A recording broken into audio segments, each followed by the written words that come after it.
मुफ्ती साहब, मस्जिद जी battery ते माण्हू mobile charge करनि था, छा इहो जाइज़ आहे? ऐं मना करण ते चवनि था त बैटरी असां वठी ॾिनी आहे।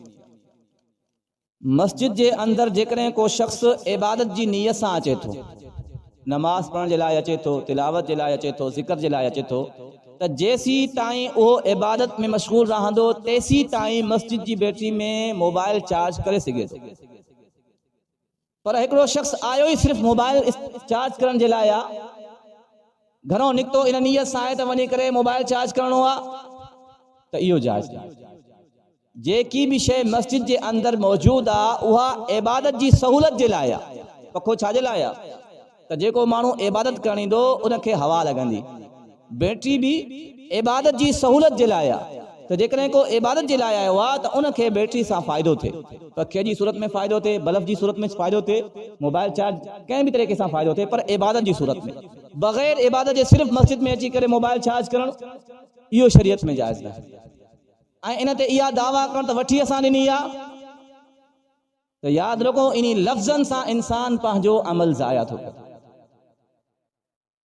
नबी अलैहिस्सलातु वस्सलाम फरमायो, जेकॾहिं को शख़्स कंहिंखे हदियो ॾिए थो, हदियो ॾियण खां बाद उन खां वापसि थो वठे, इहो शख़्स ईअं आहे जीअं कुतो उल्टी करे वरी उनखे चटणु शुरू करे।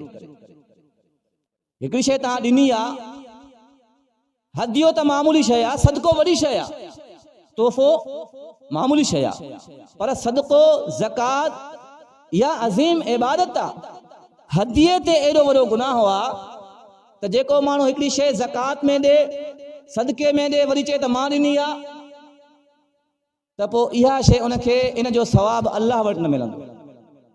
जेकी शइ हिकु दफ़ो असां मस्जिद में ॾिनीसीं, अल्लाह जी राह में ॾिनीसीं, त हाणे पंहिंजे तसवुर ऐं ख़्याल मां बि मिटाए छॾणी आहे।